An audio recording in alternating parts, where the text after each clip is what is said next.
So you want to learn some fancy new tips and tricks for Splatfest for Splatoon 3? Well, you, my friend, have come to the right place.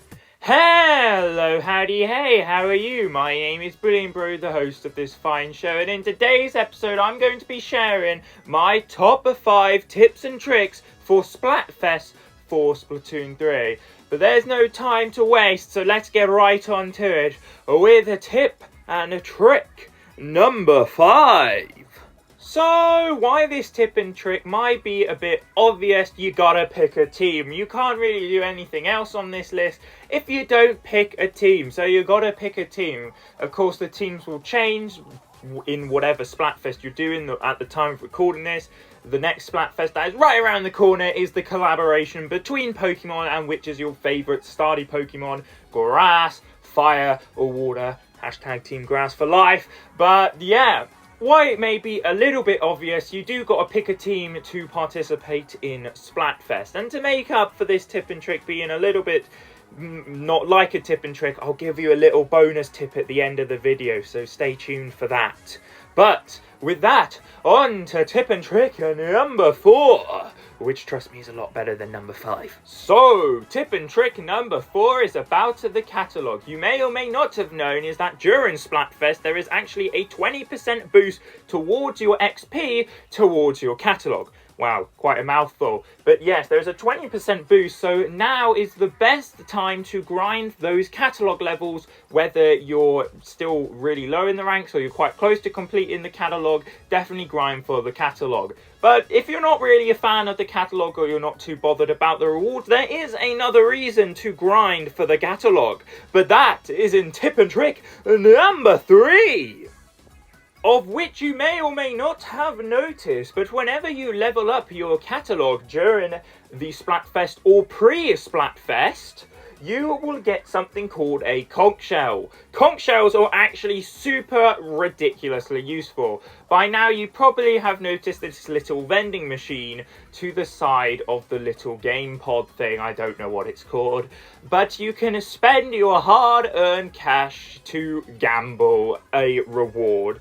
Is it worth it? Definitely not, as especially it's like 30,000 gold after you use your 5,000 discount a day, or just, it's a lot of money. But with conch shells, you can actually get a free roll on the little vending machine thing. I think it's a vending machine. Yes, you can actually use them to free. There is no reason at all you should not use them or save them. Apparently, I didn't realize this was a problem, but a lot of people for the first Splatfest of Splatoon 3 actually saved their conch shells and didn't use them, and then at the end of the Splatfest they disappeared. You can't use them after the Splatfest, and they just wasted like 30 free turns, for example. And so definitely use them. There is no point holding back your conch shells, at least at the time of recording this video. It might change in the future, who knows. So go and use those conch shells, and who knows, you may be the lucky one to get the special golden banner.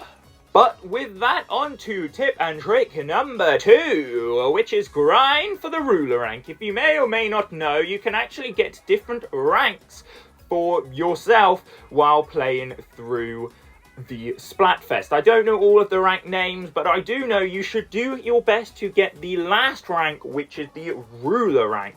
Why do you need to grind for the ruler? That seems like an unnecessary task. Well, after the Splatfest ends, you will be rewarded with beautiful, glorious Super Sea Snails, which is a in-game currency that you can only get during Splatfest. So you've got to make the most of it, because when Splatfest is gone, there goes the Super Sea Snails as well. So if you do have Splatoon 3, make the most of these Splatfests while you can, because these Super Sea Snails will be gone in the future.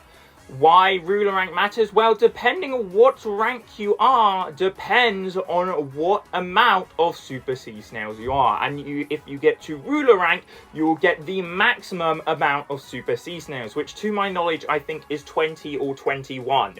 I think it's one of those two numbers. If you are a lower rank, you will still get Super Sea Snails. I think you do get at least like 3 Super Sea Snails just from like joining a team. So you will always get them as long as you join a team. but definitely get to ruler rank to maximize your Super Sea Snails. You also do get a few bonus Super Sea Snails if the team you're on is the winning team, but the main way to get them is to get to ruler rank, because you're going to want those Super Sea Snails to re-roll and maybe upgrade some of your gear at merch. Actually, talking about merch, let's head on to tip and trick number 1, which actually involves our buddy old pal merch. And that is, you better start saving up your cash, because it's time to do some scrub-a-dub-dubbing.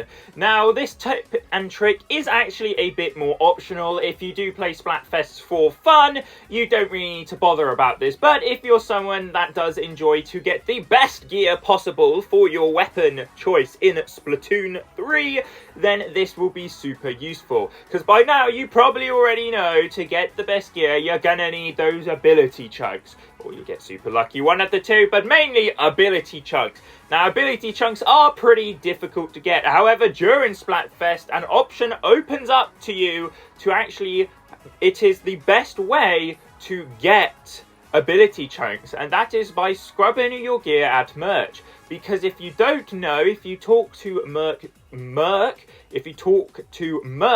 during the Splatfest or pre-Splatfest, he will actually give you a discount to scrub your Splatfest tee.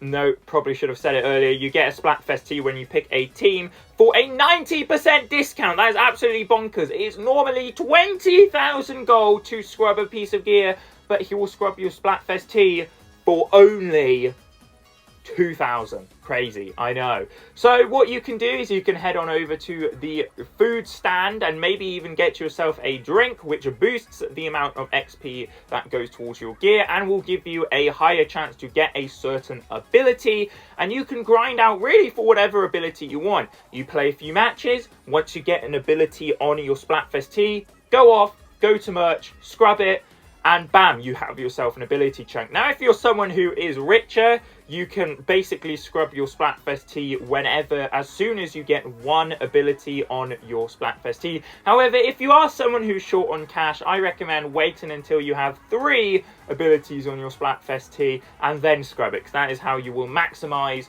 with very little moolah. But with that, those are all our tips and tricks for today.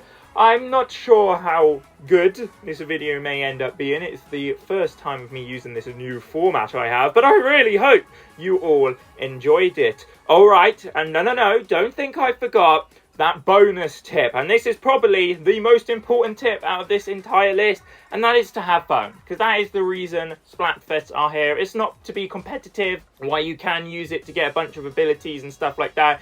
The main reason it's here is to just all have fun. So please, everyone, if you're watching this, go ahead, play the Splatfest, have a fun time. Trust me, Splatfests are incredible. Yes, I know there may be some mean players and or some connection issues, but I'm sure Nintendo will solve them in the future. But have as much fun as you can. But with those final words, I really hope you all enjoyed. Remember, #TeamGrass for life, and we will see you all in the next episode. See ya!